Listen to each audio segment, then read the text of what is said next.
Il faut toujours exactement 3 secondes pour que votre vie s'effondre. J'ai compté. 1. La porte de la salle de conférence s'ouvre avec fracas. 2. 12 têtes se tournent vers le visage Rubicon de notre PDG.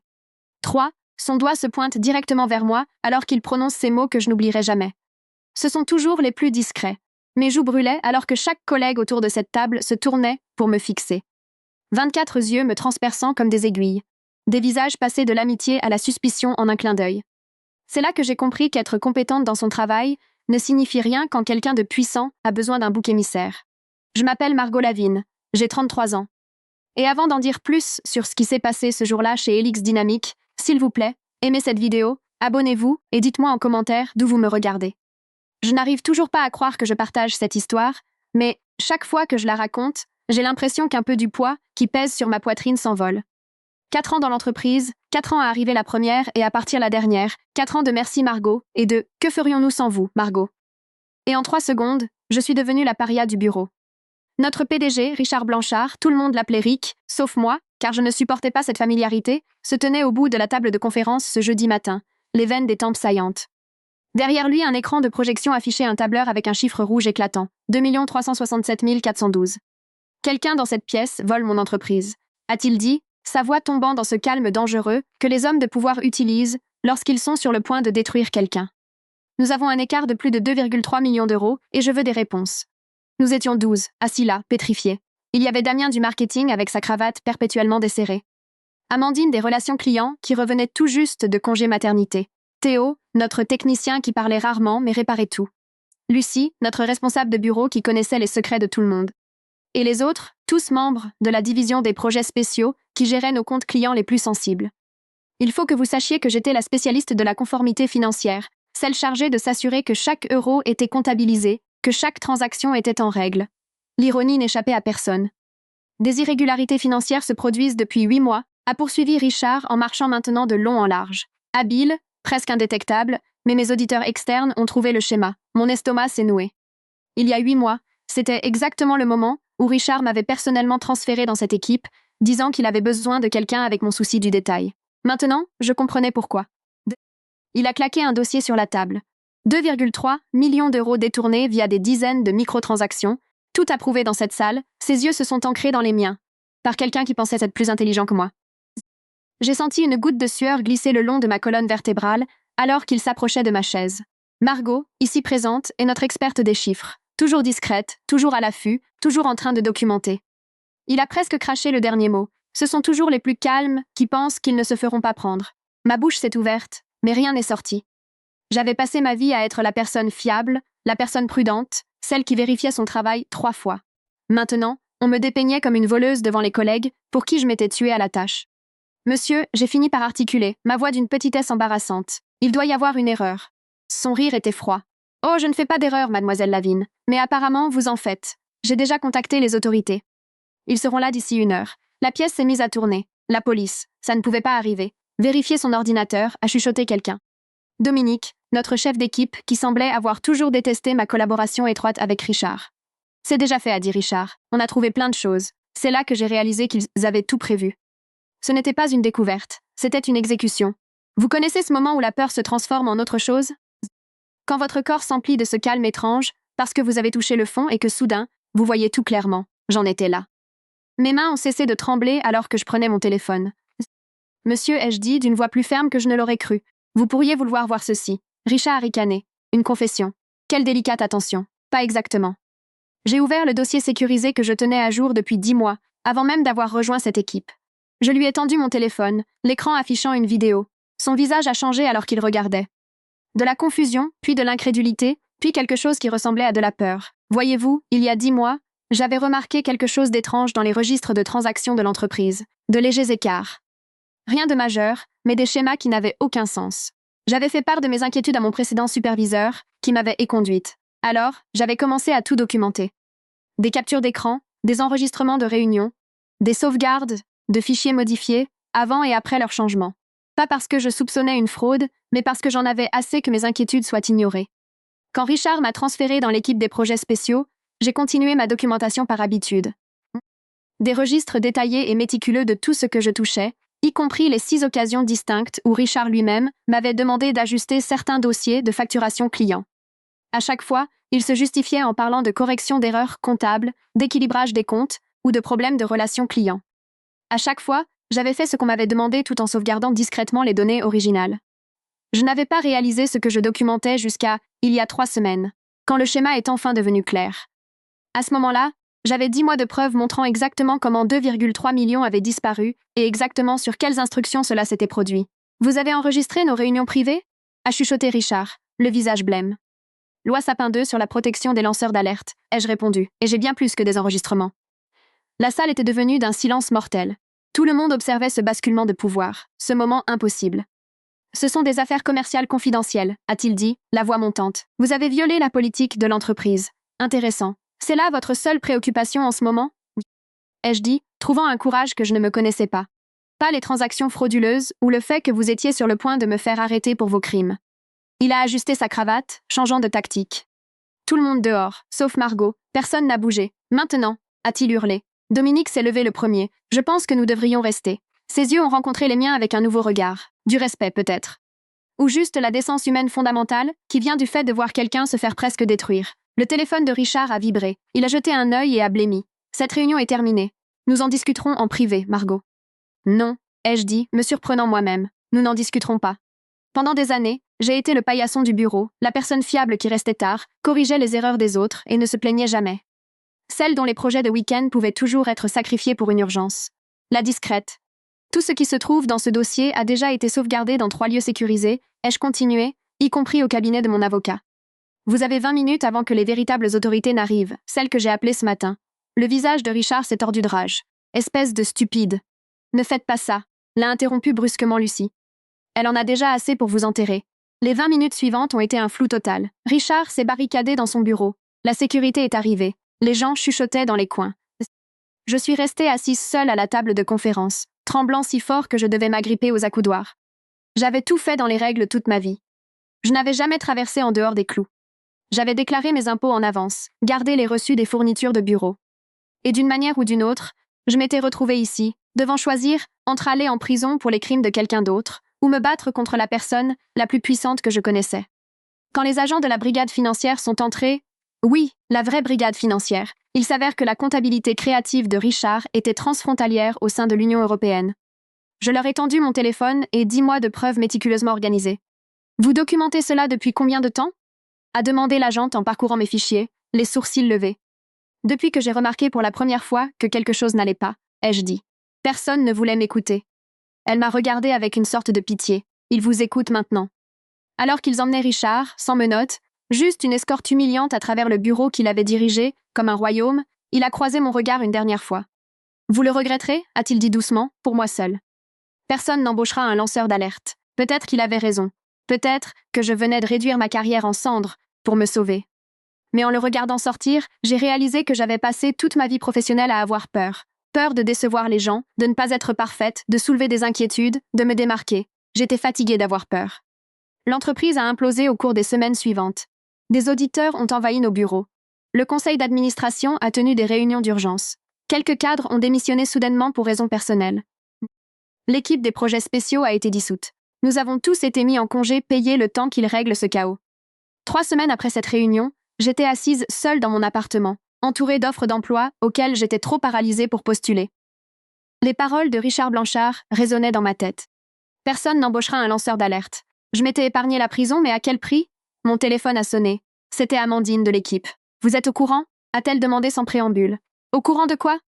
Le conseil d'administration a licencié 4 autres cadres ce matin. Ils prétendent qu'ils ne savaient rien des manigances de Richard, mais devinez ce que les enquêteurs ont trouvé ? Des emails, des tas d'emails. J'ai fermé les yeux.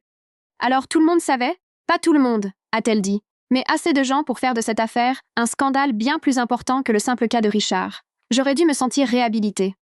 Au lieu de cela, j'étais simplement épuisée. Il y a autre chose, a poursuivi Amandine. Le conseil cherche des candidats en interne pour aider à la reconstruction, des gens en qui ils peuvent avoir confiance. Un silence. Ils ont spécifiquement posé des questions sur vous, Margot. Mon rire a sonné creux. Moi ? Le lanceur d'alerte ? La personne intègre, m'a-t-elle corrigé. Celle qui a fait ce qu'il fallait malgré un risque personnel énorme. Je ne savais pas quoi dire. Pendant des années, j'avais été invisible, utile pour mon travail, mais jamais perçue comme ayant l'étoffe d'un leader. Trop calme, trop prudente à leurs yeux. Ils veulent vous voir demain, a dit Amandine. Réfléchissez-y, c'est tout. Après avoir raccroché, je suis restée immobile, fixant le mur. Ce n'était pas la réhabilitation que j'avais imaginée. Ce n'était pas une victoire nette ou une vengeance parfaite. C'était désordonné, compliqué et terrifiant. Mais c'est peut-être ainsi que la vraie justice fonctionne. Pas comme un coup de foudre, mais comme une lente reconstruction sur des ruines. Le lendemain matin, j'ai mis ma tenue la plus professionnelle, celle que je réservais aux réunions les plus importantes. En entrant au siège social, passant devant les agents de sécurité qui me saluaient avec un nouveau respect, devant les employés qui chuchotaient sur mon passage, j'ai réalisé quelque chose de profond. Richard avait eu raison sur un point. Ce sont toujours les plus discrets qu'il faut surveiller, parce que nous observons, nous remarquons, nous documentons, et quand on nous pousse trop loin, nous finissons par parler. La salle du conseil semblait différente vue de l'autre côté de la table. La lumière du soleil filtrait à travers les baies vitrées, illuminant les visages de 7 personnes qui ne m'avaient jamais jeté un second regard auparavant.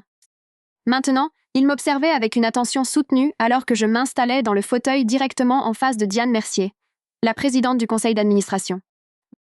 Mademoiselle Lavigne, a-t-elle commencé d'une voix nette et professionnelle. Je tiens à commencer par vous remercier pour votre courage. Ce que vous avez fait a protégé cette entreprise de conséquences bien pires.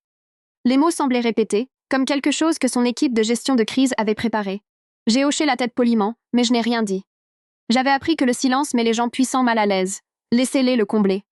Nous avons mené une enquête approfondie, a poursuivi Laurent Chêne, le conseiller juridique principal de l'entreprise. La fraude remonte à 18 mois et implique 7 cadres, dont Richard. 4 ont déjà démissionné. 3 contestent leur licenciement. Ma bouche est devenue sèche. 7 cadres savaient, ont participé ou ont délibérément fermé les yeux.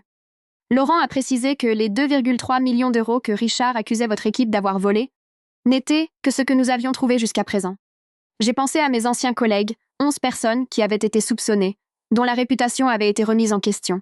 Qu'advient-il de mon équipe? Diane a échangé des regards avec les autres. C'est en partie pour cela que nous voulions vous parler. Nous restructurons l'entreprise. Plusieurs départements vont être regroupés et nous avons besoin de personnes de confiance pour nous aider à reconstruire. La voilà, l'offre d'emploi dont Amandine avait parlé. Je me suis préparée. Nous aimerions que vous dirigiez la nouvelle division de conformité financière, a déclaré Diane. Vous seriez rattaché directement au conseil d'administration, avec une augmentation de salaire substantielle et l'autorité nécessaire pour constituer votre propre équipe. Mon cœur battait la chamade. C'était au-delà de tout ce que j'avais espéré. Un poste de direction, plusieurs échelons au-dessus de mon rôle précédent. Le genre de poste qui nécessiterait normalement un diplôme de grande école et 15 ans d'expérience.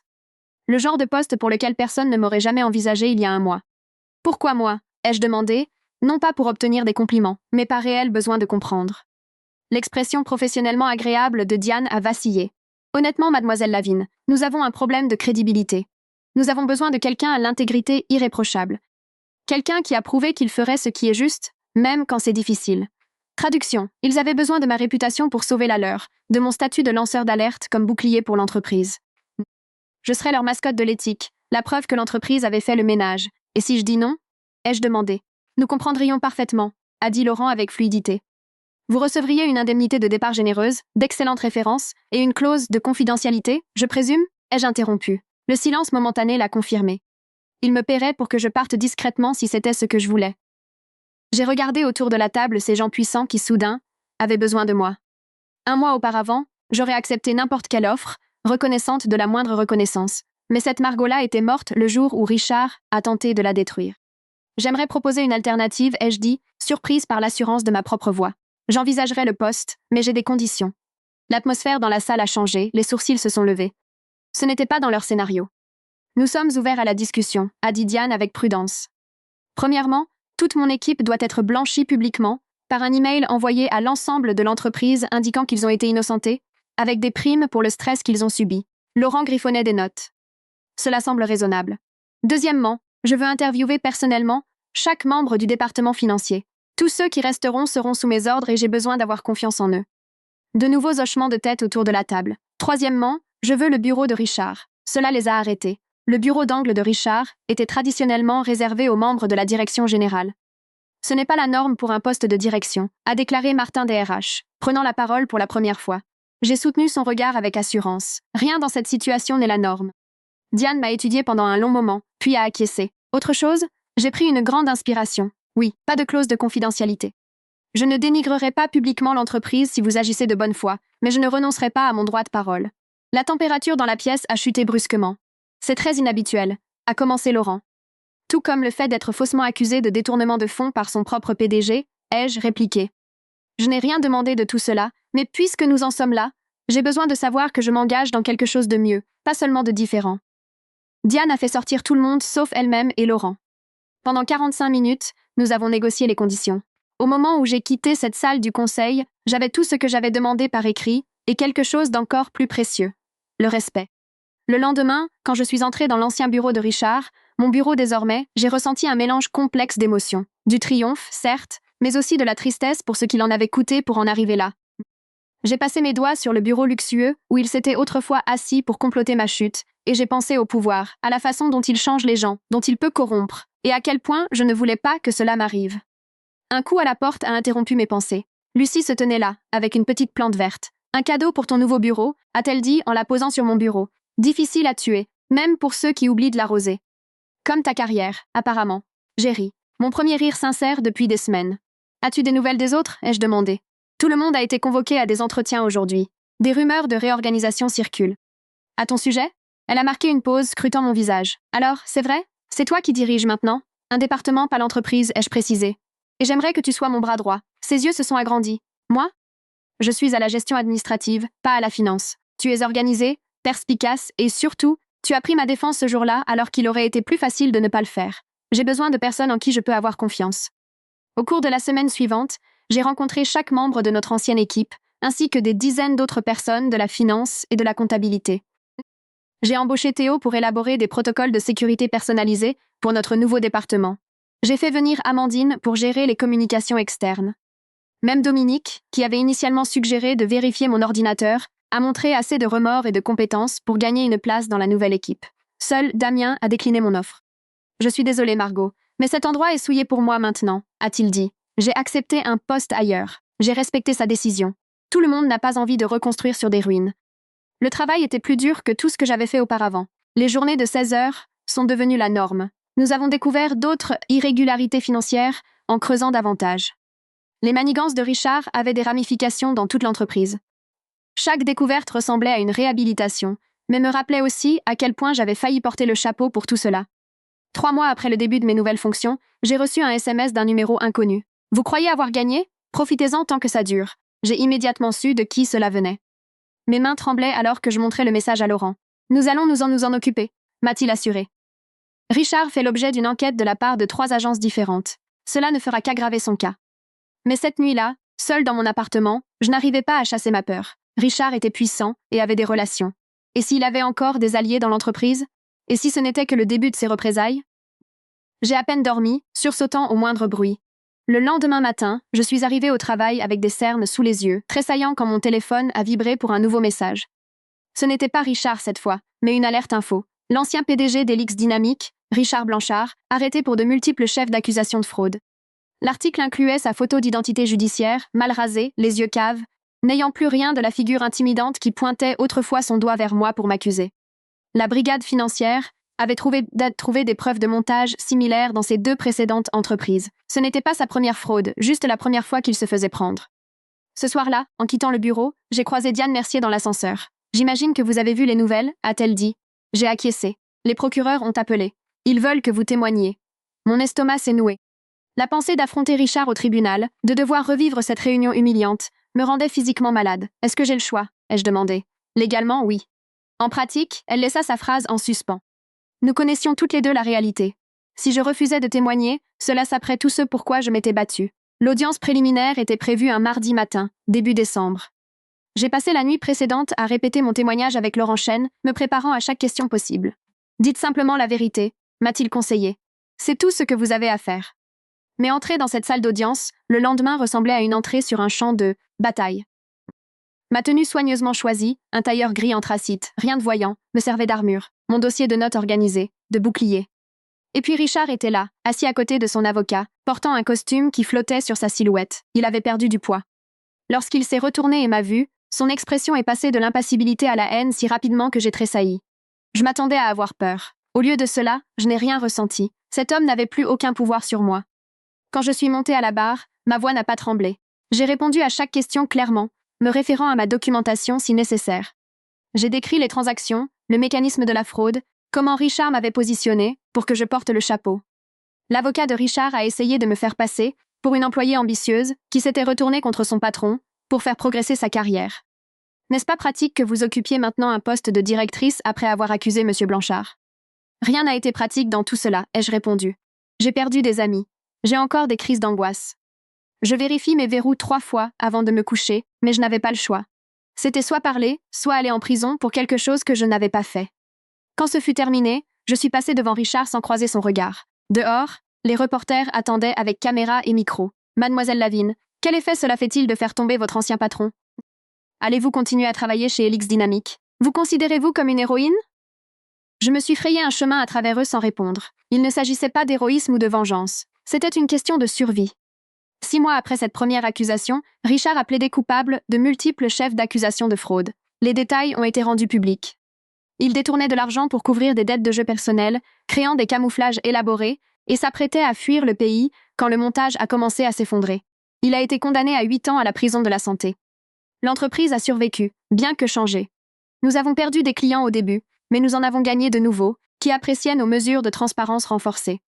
Les protocoles Lavigne, comme on les appelait en interne, ont établi une nouvelle norme de conformité financière. Mon équipe, ma vraie équipe, les gens qui avaient traversé l'enfer avec moi, est devenue l'unité la plus soudée de l'entreprise. Nous étions ceux qui avaient vu le pire et qui avaient choisi de reconstruire malgré tout. Cela crée un lien que rien ne peut briser. Un an jour pour jour après que Richard a fait irruption dans cette salle de conférence, en me pointant du doigt, j'ai réuni mon équipe. Je tiens à vous remercier, ai-je dit en regardant ces personnes qui étaient devenues plus que des collègues. Il y a 1 an, nous avons failli être détruits par quelqu'un qui pensait que le pouvoir signifiait ne jamais être remis en question. Vous auriez pu partir, trouver des emplois plus sûrs. Au lieu de cela, vous êtes restés pour réparer ce qui était brisé. Nous sommes restés à cause de vous, a dit Lucie. Vous nous avez montré ce qu'est un vrai leadership. Ce soir-là, j'étais assise seule dans mon bureau, ne le considérant plus comme celui de Richard, et je réfléchissais à quel point ma vie avait changé du tout au tout. Je n'avais jamais voulu le pouvoir ou l'attention. Je voulais juste bien faire mon travail et être traitée avec un respect élémentaire. Au lieu de cela, j'avais été jetée dans un creuset qui a consumé ma peur de la confrontation, mon besoin d'approbation et mon habitude de me faire toute petite. Ce qui en est ressorti n'était pas parfait ou sans peur, mais plus fort, plus authentique. Richard avait eu raison sur un point. Ce sont toujours les discrets qu'il faut surveiller. Pas parce que nous complotons contre vous, mais parce que nous voyons tout. Nous remarquons les schémas. Nous gardons les preuves et quand on nous pousse trop loin, nous ne nous contentons pas de parler, nous transformons les choses. 2 ans plus tard, j'ai été promue DAF. Le jour où l'annonce a été rendue publique, j'ai reçu une enveloppe sans adresse de retour. À l'intérieur se trouvait une coupure de journal sur ma promotion et une seule ligne écrite d'une écriture familière. « Félicitations, vous avez gagné. » Je n'ai pas répondu. Certaines victoires n'ont pas besoin de reconnaissance. Parfois, bien vivre est vraiment la meilleure des revanches. Mon histoire est-elle unique? Peut-être pas. La fraude en entreprise arrive tous les jours. Les lanceurs d'alerte subissent des représailles. Le pouvoir corrompt. Les systèmes se protègent eux-mêmes. Ce qui est unique, c'est que j'ai survécu pour le raconter.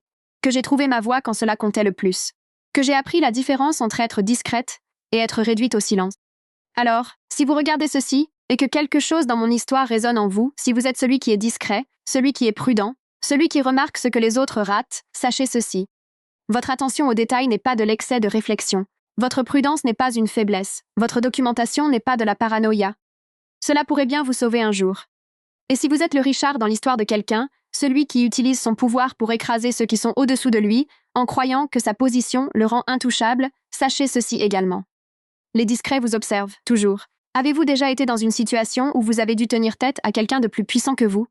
Qu'est-ce qui vous a donné le courage de parler? Ou si vous êtes resté silencieux, qu'est-ce qui vous a retenu? J'aimerais beaucoup lire vos histoires dans les commentaires.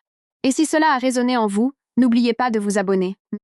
Il y a de la force dans nos expériences partagées, dans le fait de savoir que nous ne sommes pas seuls, dans ces moments qui testent qui nous sommes vraiment. Parce qu'au final, c'est de cela qu'il s'agit dans mon histoire. Pas de fraude, de politique d'entreprise ou même de vengeance. Il s'agit de ce moment où vous devez décider qui vous êtes, quand tout est en jeu. Quand le masque confortable de ce que vous avez été est arraché et que vous découvrez qui vous avez toujours été en dessous. Parfois, il faut avoir été presque détruit pour découvrir à quel point vous êtes réellement puissant.